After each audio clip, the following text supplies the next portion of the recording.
Hey everybody, welcome to Hump Day Hangouts. Today is the 16th of March, and this is episode number 71. I've got almost everybody here. I think Chris is goofing off on the beach or something, although word on the street is Bradley's about to go join him. So we'll go down the row here. Hernan, how's it going? Hey guys, hey everyone. Take it easy, you too, by traveling and doing stuff, okay? Hey man, watch your mic. I think you got it turned up about 10 times too high. Oh, okay. It's hot, No mic. worries. It's a hot mic. Yeah, hot mic. There we go. Hey Marco, what's up? Warm and sunny, man. It's getting that way here too, man. Awesome. Well, last but not least, Bradley, how's it going? 71 degrees, sunny. It's actually serious? we're supposed to get thunderstorms today, but I'll be on a plane. Hopefully, I'll be above that. Man, I hope so. God, you made Nice. just a couple hours makes a big difference. I'm up here and it's not cold, but man, it's just nasty out. Dark clouds, wind blowing, probably about 45, 50 degrees. So Did you say 71? Yeah. I was at the beach this weekend, and the water wasn't even that cold. You fucker. let's see. Let's get through the announcements. And the reason I'm kind of pushing things today is we're going to cut things off at 45 after. We got to end early. Bradley's got a flight to catch. So we're going to make this quick. Remind everybody, IFTTT 2.0. That's going to be 9 a.m. on the 28th of March is launching. We're going to be posting again prices, things like that pretty soon, but we are going to tell you now that on launch you're going to get the chance for very special pricing. And more on that later. We'll pop a link in if you want to be notified here in a sec. Also, SERP Space, if you're already a subscriber, you know it's a free account over there, and you can sign up. Once you sign up, you'll get discounts that other people don't get. So if you haven't signed up, highly suggest you do that. We've had a lot of updates to the system, and we got a lot more coming down the pipeline. And then I wanted to see, because we talked about it last week, and I hadn't had a chance to talk to Bradley, so I wanted to see what was going on with MasteryPR. Good question. We're working on it. I mean, every day we meet. Sometimes I don't get to make it because of everything else, but Zane is kind of spearheading that up, Zane Miller.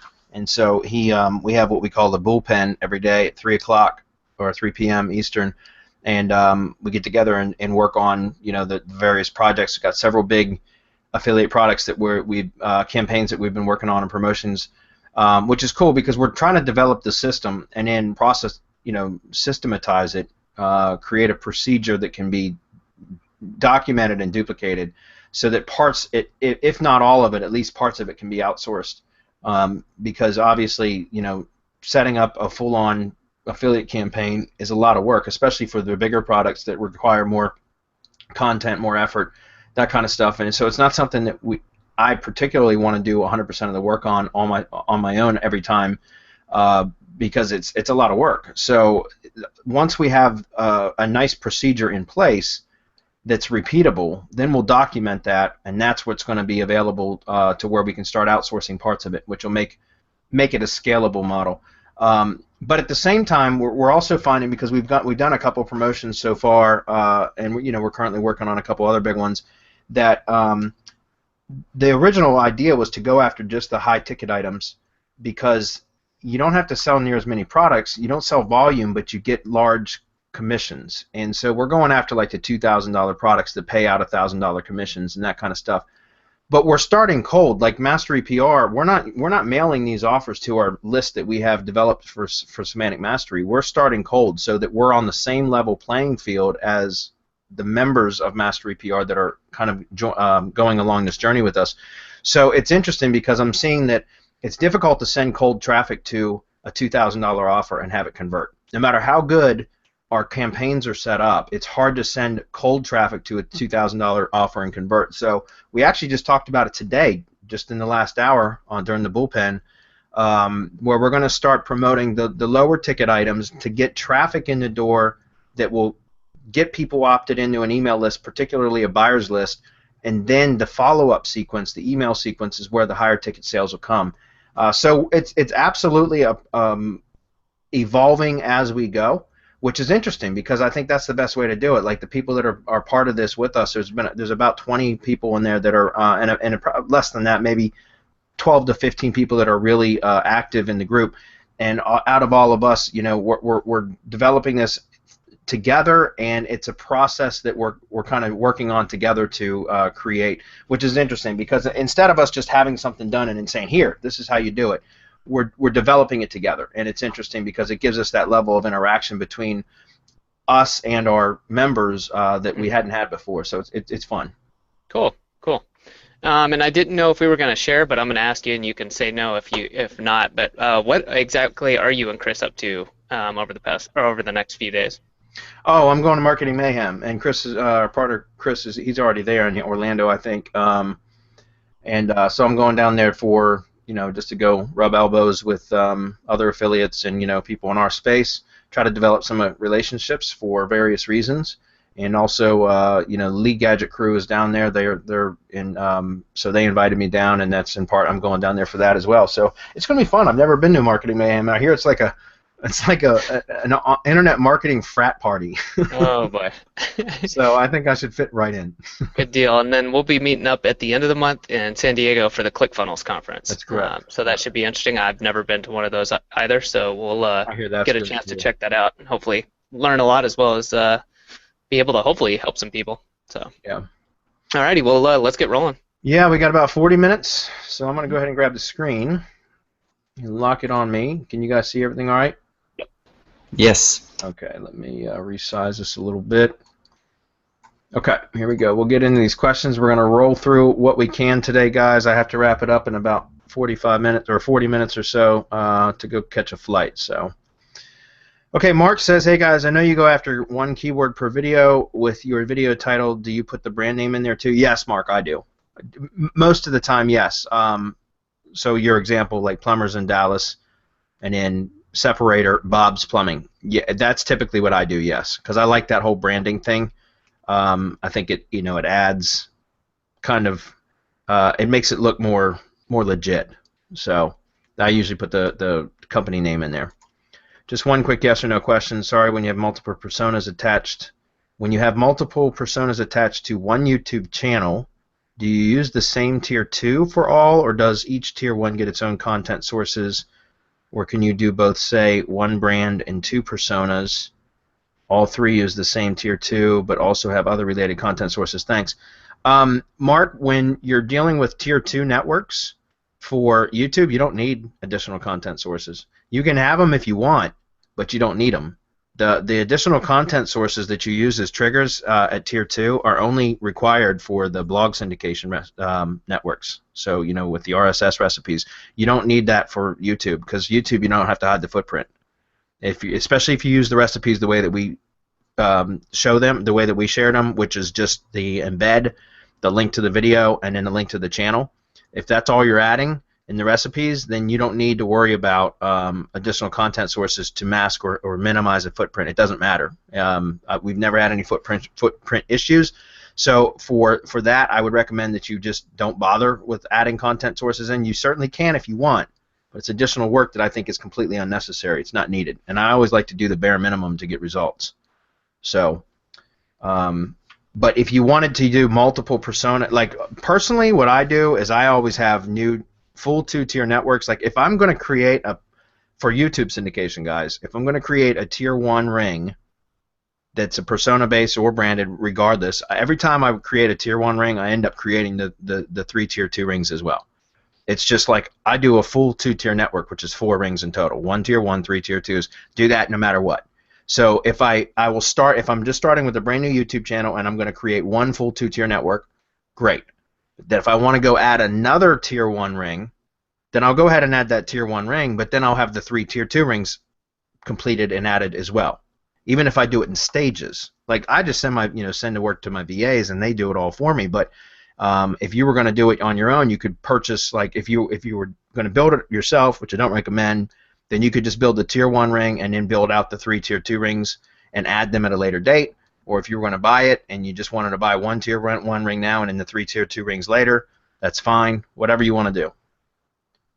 I personally like using the full 2-tier networks for YouTube syndication better than just the single tier 1 rings as supplemental rings. Now, if I have some like spare networks laying around or networks that were part of a project that I'm no longer working on or something like that, then I'll sometimes just add those as independent tier 1 rings to the channel without adding the tier 2 stuff to it. But even then, I usually end up going back and adding the tier 2 rings at a later date. Hopefully that makes sense. Let's see. Zaki, I'm not sure if I'm saying that right, but I saw that you joined recently, and I know that she said later up near the top earlier that she had sorted out her IFTTT. Yeah, she got it covered. Yeah. So, so we'll skip over this. Okay, for this, you said should I wait until I get the new IFTTT videos? No, don't wait, Jack. Just go through it. Just go through the training and start setting up, because the new training is still very much there's a lot of it is still similar. It's just the way that the accounts are set up that's been updated. It makes them stronger and more powerful. And also there are some new recipes. There are some new properties added and some properties that we've taken away. But don't let that stop you. That's coming out in 12 days. Just go ahead and get started with what you have. And then when the new training comes out, you'll find some additional things that you can do and additional ways. I wouldn't wait though. Just go with what you got. Okay.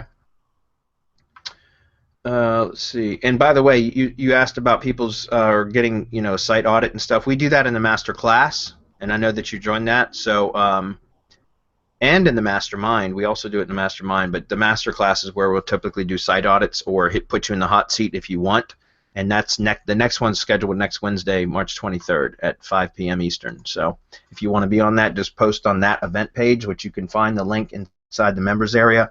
On the Welcome tab, there's a link that will take you to the most current event page, and you can just post your request there, and we'll bring you on to that webinar. And also, if you want to sit in the hot seat, and we'll also, audit any property you want us to look at.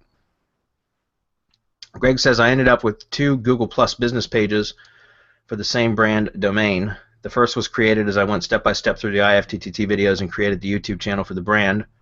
This one has the brand logo. The second business Google Plus page was created automatically when I later created the Google My Business page.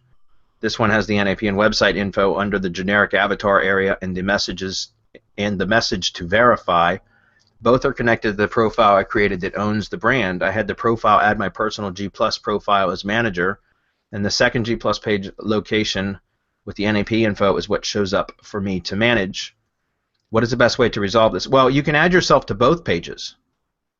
You can add yourself as a manager to both the Google. Look, what you're talking about is you have a Google brand page or Google Plus brand page and a Google Plus local page. That's what you're talking about. You have 2 business pages. One's a brand page that has a links section, but it doesn't have an NAP, name, address, and phone number. The other one is a Google local page that has an NAP, name, address, and phone number, but it doesn't have a link section. That's perfectly fine. You can have 2.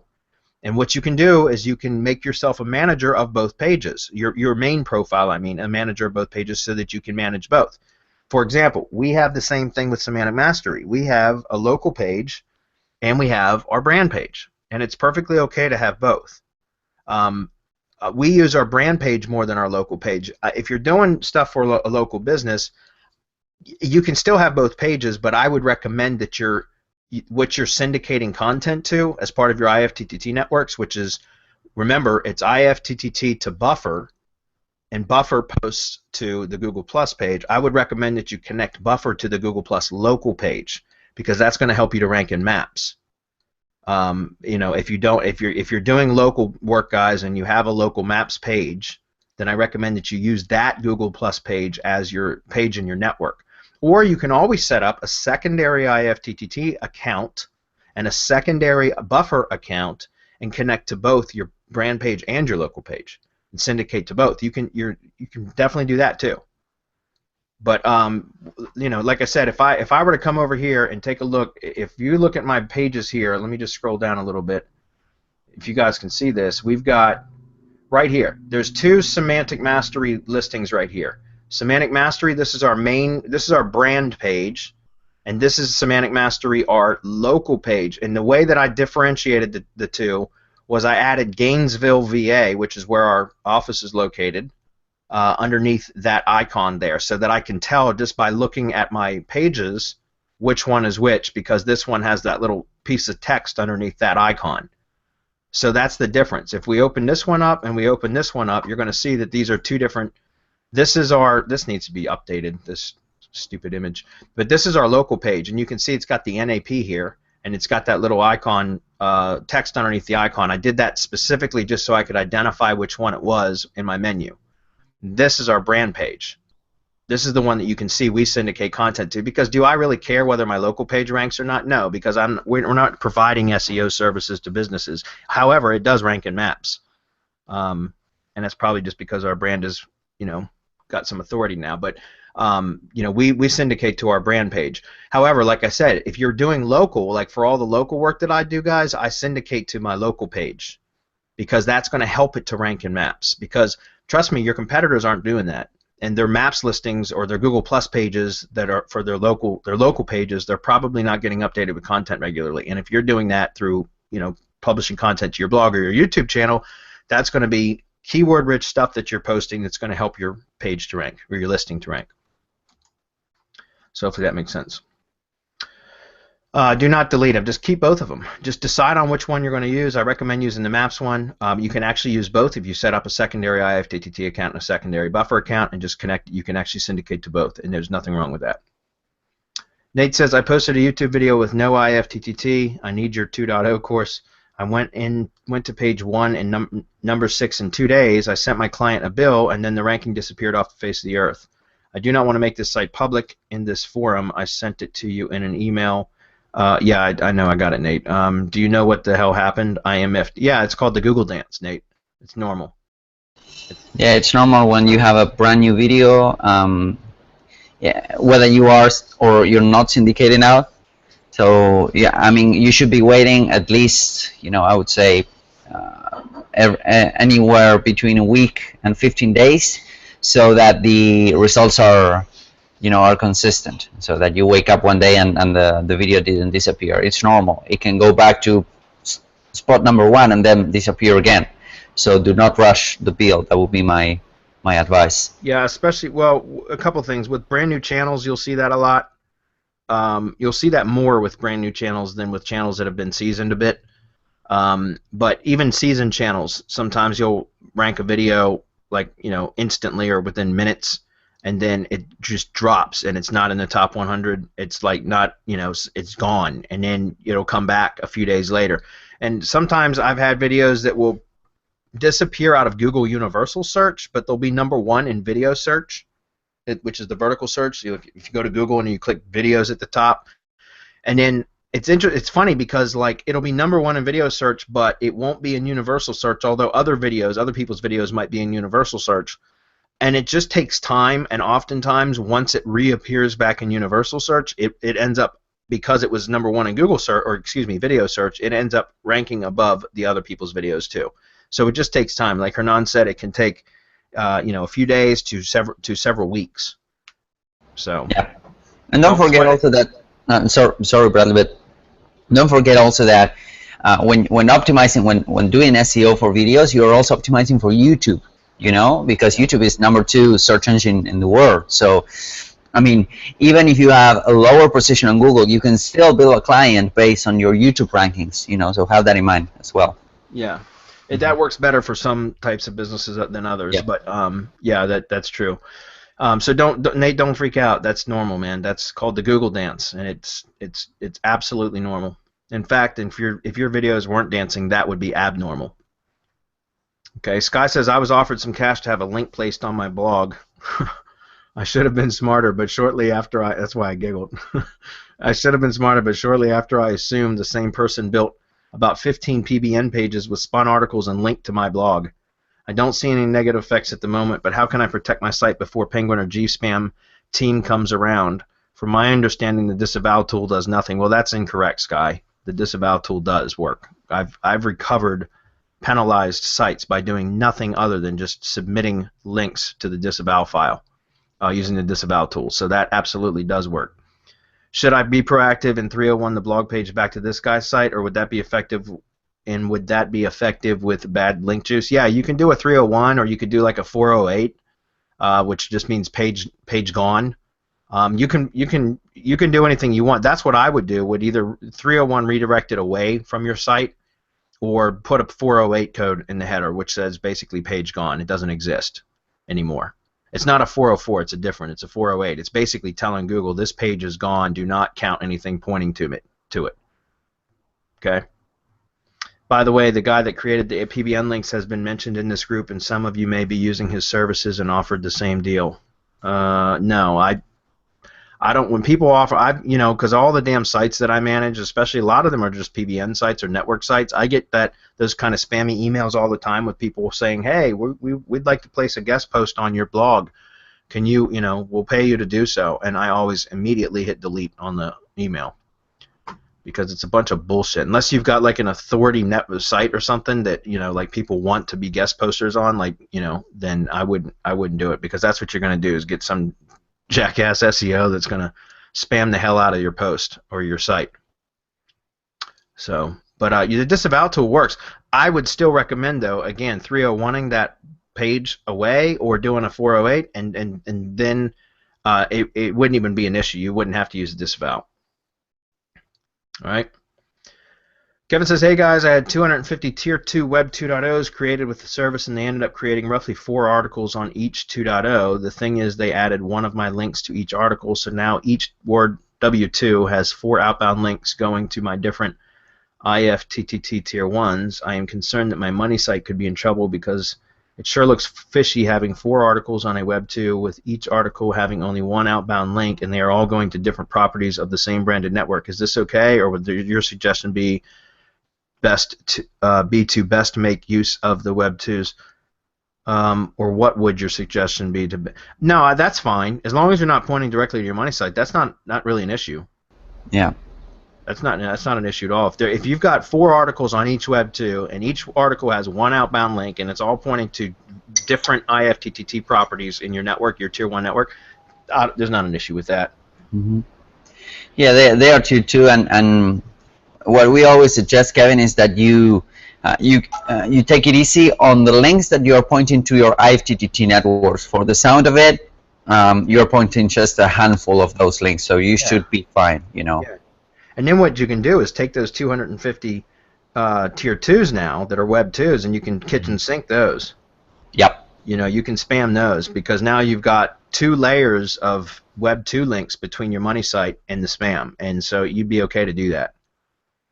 So, Kevin, you're all right with that, man. I wouldn't sweat it too much. Now, I wouldn't go out and seek that on, intentionally, like to do that intentionally, but it's done, and it's not.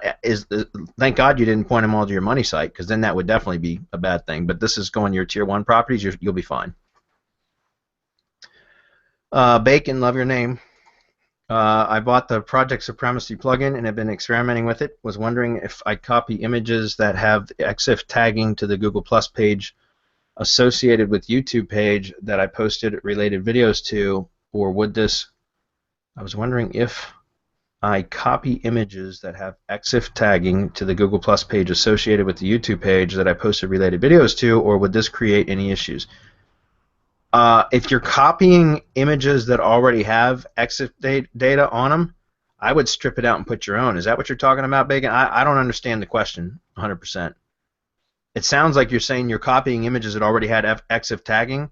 What I would do is strip that tagging out, all metadata, to where it's fresh. And one of the ways you can do that is by taking a screenshot of the image instead of downloading or downloading an image. You can take a screenshot of it, save it as a JPEG, and then you can add your own data to it. Yeah. Yeah, Project Supremacy will allow you to curate, quote unquote, some images, and it will pull those images from the search engines. And the problem with that is that they come with pre-existing metadata. Yeah. And the best way to do that, what we usually do when searching for images, even if you're using a stock-free image, because again it's tagged for the stock-free website, you can take a screenshot, download the screenshot on your PC, and then you can work on the metadata. Just like that, it will be kind of a new image. Of course, Google can recognize now patterns and whatnot, but you're tagging that image to your own purposes. Yeah, and then, like I said, save it as a JPEG, because if you save it as a PNG, you won't be able to edit metadata. Right. Mm-hmm. So that's what I would do. That's what typically I'll do, is I'll just take a screenshot of the image and then add my own metadata, because if you're downloading it or importing images from the web, they're probably already going to have their own metadata, and they won't be as effective. In fact, they can actually counteract some of the stuff that you do. Mm-hmm. And I've also heard, I think somebody mentioned it here on one of the past Hangouts or something like that, that if you mirror, like you use a vertical mirror for the image, Google cannot recognize it anymore. So that's kind of more black hat when you're trying to, to fake an image and make it appear as brand new. Yeah. But, I haven't tested it. That's something that we might need to test. Yep. Ed Ryan. Hey, Ed. He says, hey, guys. Hope you're all doing well. Bradley, I have 2 extra persona rings I built and was wondering where they would be most beneficial to add them to my current full tier 2 network syndication, video syndication network. Was considering tier 3 as I have none there right now. Would appreciate your thoughts on this. I probably wouldn't do tier 3. To me, that's just, you can play with that if you want, Ed. That's not a problem. I just would recommend just adding additional tier 2 networks. So you could use, remember, like let's say that you've got your branded tier 1 ring, and your blogger from your tier 1 ring is triggering your tier 2A network, right? So that's your it's your tier 2 network that's being triggered by blogger. Well, you can add another tier 2 ring, especially for YouTube, because there's no footprint issues. You can take another tier 2 network and have it triggered by the same blogger RSS feed from tier 1. So it would just be like tier 2A dot A. You know what I mean? Or, dot B. If the first one was tier 2A dot A, and then the second one would be tier 2A dot B, or tier 2A dot 1, tier 2A dot 2, whatever you want to, however you want to label it, that's up to you. But that's what I would do. If you've got 2 extras, I don't know, put one on Blogger and put one on Tumblr, or one on Blogger and one on WordPress, or one on Tumblr and one on WordPress. You know what I mean? Because that's fine for, and also you could also just use them as additional tier 1 rings too. You could certainly do that. So, and that's fine. Like for example, you could use your YouTube channel as the trigger for your normal tier 1 ring, which would be most likely your branded ring or whatever, but you can add supplemental persona rings to YouTube. There's no footprint issues. So you can trigger those additional networks with by just adding the YouTube channel. Remember, you can add one YouTube channel to multiple, or activate that channel in multiple IFTTT networks, guys, or in multiple IFTTT accounts. All you got to do is just make sure that you're logged in to that YouTube account in your browser when you set up a new IFTTT account, and then go activate YouTube as the channel.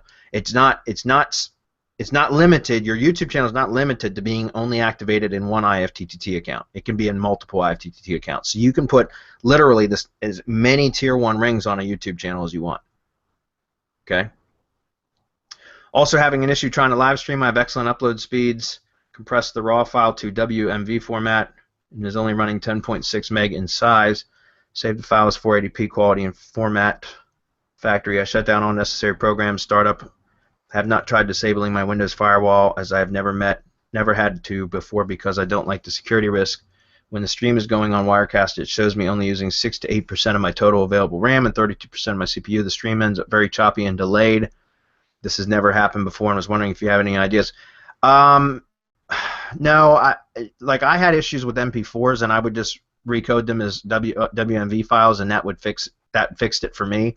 But actually, I haven't used Wirecast in a while, because I'm using either Hangout Millionaire or there's a new, or I guess it's new to me, but it's called XSplit. It's another live streaming software. It's like Wirecast, but it's a hell of a lot cheaper.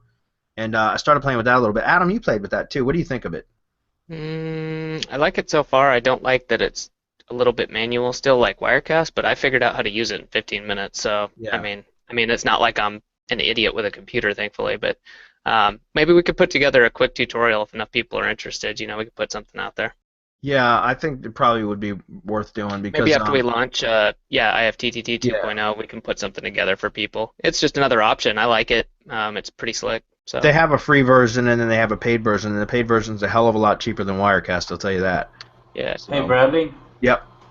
If I can answer it for a second, he needs to do a ping test, just to make sure he doesn't have packet loss, because he can have all the speed he wants, but if he's losing packets, then that's why the video could be choppy. So he needs to do a ping test. There's actually a website like speed test. I'll drop the link in there. Yeah, and also talking about the Windows Defender, make sure there's nothing screwing around with your program. If you're using Wirecast, it could be doing something. So I would just check that it's not, disallowing not disallowing, but I've seen some weird stuff happen with Windows Defender. And then also handbrake.fr. You can take your, I know a lot of people will take their videos even, and they'll run them through Handbrake, and it compresses them a little bit more, and that makes it work better for Wirecast. So it's not, again, I haven't had that issue, so I don't know, but this I know that I've read in some of the other groups and stuff that people use Handbrake when they have issues. They just re-encode it using Handbrake, and it compresses the file a bit better, and it makes it stream better. Just give it a shot. It's free to download. So. Okay, next is Mike Simmons. He says, "Hey guys, if you get to this, what do you think of Paul Clifford's Kudani curation tool?" It's okay, Mike. I purchased just about every curation tool out there for my VAs because my VAs all curate for clients and everything for me. And to be honest with you, now when I train new VAs, I just train them to do it manually. I know Adam can speak on this as well, but personally, all my VAs they just curate on each WordPress blog manually. They use Feedly to keep track of all the content sources, and then they just log directly into the client sites or my PBNs or whatever, and then just curate manually within the WordPress editor. That's just how my VAs do it. I've got Kudani as well.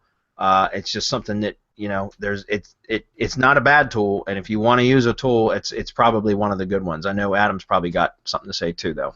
Yeah, I think it depends on your use case. If you're doing something where you're really kind of running a publishing house, like let's say you're doing a lot of curation for a bunch of different clients, then that may be the way to do it. I prefer Curation Suite. I don't have anything against Kudani, but I thought that the interface was a little funky.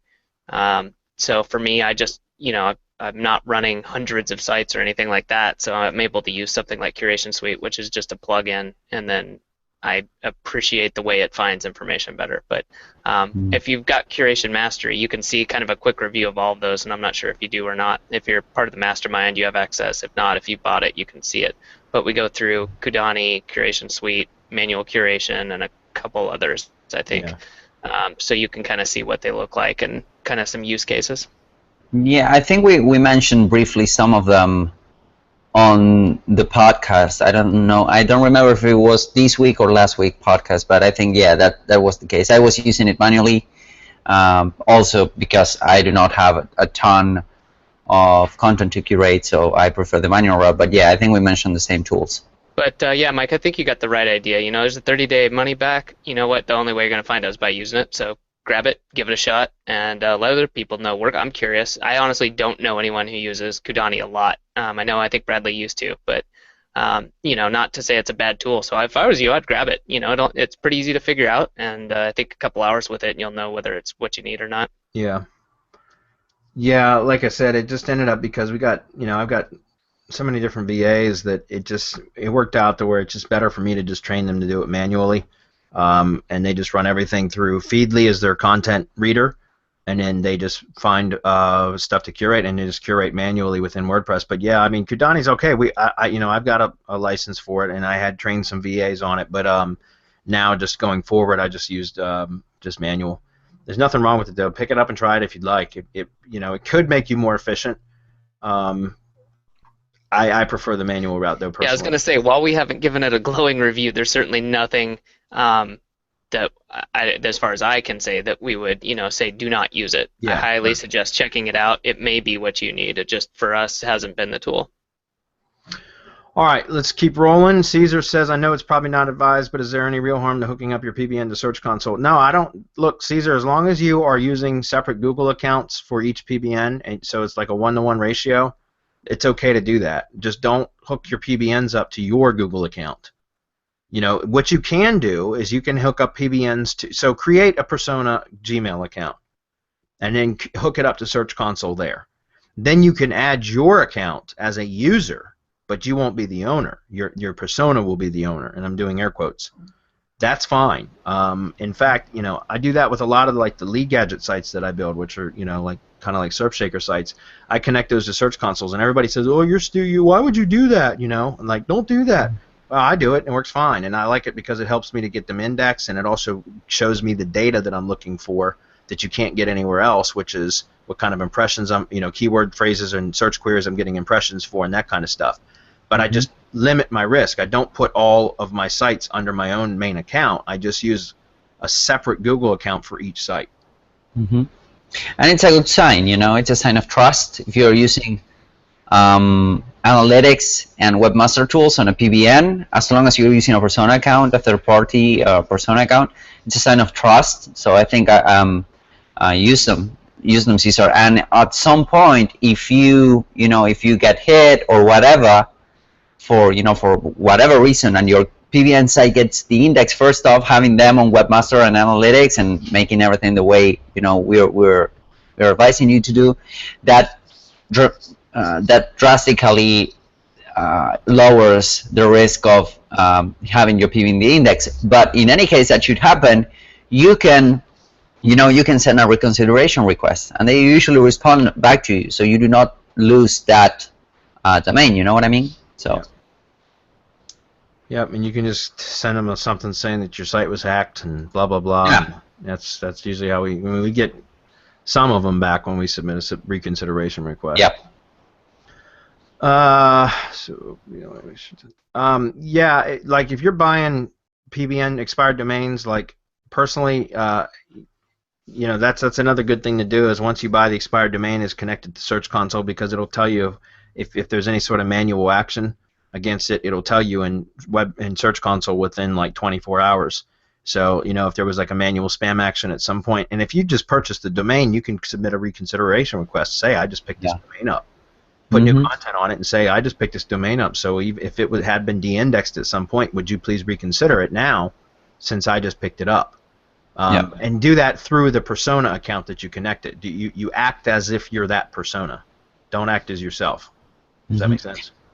Yeah, that's a great way to get at the index domain. On the other hand, I always, one of my checklist points right now to purchase a PBN domain is that it's indexed. I would rather go for an index website that has a tiny, less metrics, but it's still indexed, because again, you can find domains that are beautiful, that has that they have great metrics, and you can register and use what Bradley just told you.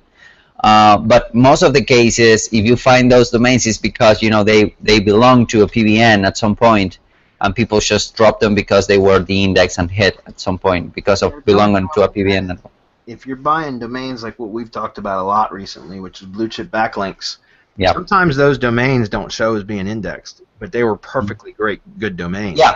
I mean, you can get a domain de-indexed just because of inactivity, Exactly. But the truth is that you do not know. You just know after the fact, after you have purchased it and plugged it into Webmaster Tools. That's the only way to know. So, but yeah, usually if you go the blue chip backlinks route, it's rare that you will find a penalized domain. Yep. Okay, Greg says, to strengthen backlinks, can a press release be used to link to a citation like Yelp or to one of the properties in an IFTTT network like Blogger or WordPress? Yes, Greg, of course it can. If so, is it smart to link to both Yelp and Blogger in the same press release? I don't see why not. Because usually the press release is going to be about your business or the business that you're providing the service to, right? And so it makes sense to link to a couple different spots. Like, for example, usually you can have up to 3 links. It's about 3 links per press release. And so a lot of times I'll link to the homepage using either the brand name or the naked URL, and then I'll link to the Google Plus local page if it's in Maps, or I'll link to the Facebook page, or and possibly to like an internal page like a silo heading or a service page or whatever on the website. But you can also link to citations, or you can link to other press releases that you've done. You could link to guest posts that maybe have been done. Whatever, it's all linking to stuff that's basically pointing ultimately back to your money site, right? And that's perfectly fine to do. It's natural to do that. Yeah. I wanted to add that this applies to every kind of backlink that you're doing. I mean, if you're doing a PBN backlink, just have in mind that, you know, having several backlinks, for example, if you're doing a totally legit guest post, usually you will get a backlink back to your website, but also you will get a backlink, I don't know, to the author's Twitter profile, you know? Mm-hmm. And that's completely natural because you're trying to promote yourself or your website or whatever. So that's completely natural. When you're making a PBN link or, you know, another feeder site or whatever you're trying to do, that's usually advisable that you do not only link to the homepage or to an internal page, but also to a branded property. That's why they are there, you know, to protect your website and to increase, because you risk, you know, you can get them ranked, which is a good thing. You know, it's additional real estate. Mm-hmm. Mm-hmm. Okay, next question is, Kevin says, what's the plan for Twitter now? Twitter banned recipes for searching keywords and hashtags, the retweet option. Kevin, we talk about that in RYS Academy. There's some, I know Adam found a new method that works pretty well with using some sort of email recipe, but there's also other options like Zapier, I believe. Doesn't Zapier do that, or do they not allow retweet recipes now too? They do, but it's a rate limited. Oh, it's rate limited, okay. Or volume, I mean, but it's got a hard limit. So we're working on, I know, Marco, are you still on? Because I know you're working on a hack too. Yeah, I'm still on. We're working on a bot. Yeah. And running it through Google Scripts, actually. You guys have to know that everything that you do, all of these automated retweet recipes and all this, it's against the terms of service, right? We just found a creative way, kind of, to get around the TOS, but not really. I mean, Twitter didn't like what IFTTT was doing, and so they just cut that off. You can't Twitter to Twitter anymore. Adam found a recipe, and we actually have a script that will do the retweet recipes according to search, according to whatever, but you just have to know that it violates the terms of service, and so you have to be really careful when you're doing this. It's not like it's not going to be like IFTTT where you can just hammer away day and night. You know, 15,000 posts in 3 days. You're not going to be able to do that anymore. All right, we got one more question from Walt, and then we're done. Guys, those of you that are saying that the audio is breaking up, just when you watch the replay, the audio will be fine. So if that ever happens, guys, just go ahead and dump out of the webinar and you know, just come back and watch the replay, and the audio should be fine. It usually always records fine. I don't know, it's probably a bug with Google that the live stream version of it has audio issues sometimes. Walt says, what is your favorite way to track your YouTube video metrics, rankings, keywords, etc. that allows you to export the data to spreadsheet? Walt, I use ProRankTracker.com for my all my video tracking. It's ProRankTracker.com. I use them for my video tracking. I use a desktop app for my website tracking, but for my which is it's called InSpider Rank Reporter. That's what I use for tracking websites, but for all video stuff, I use ProRankTracker.com. I like it, and you can export PNG files. You can actually create reports and shared reports that have like a URL and a login, got password and all that kind of stuff. So it works really well. Okay, that's it. We're done. Okay, guys. Well, everybody, thanks for being here. We will see you guys next week, and next week is not the launch; it's the following week, right? Yes. Yeah. Okay. Cool. Next week is the pre-launch when we all get hectic and nervous and stuff. So. Cool. Yep. All right, guys. Thanks for everybody being here. All right. All right. Bye. Have a good one. See you. Bye, everyone.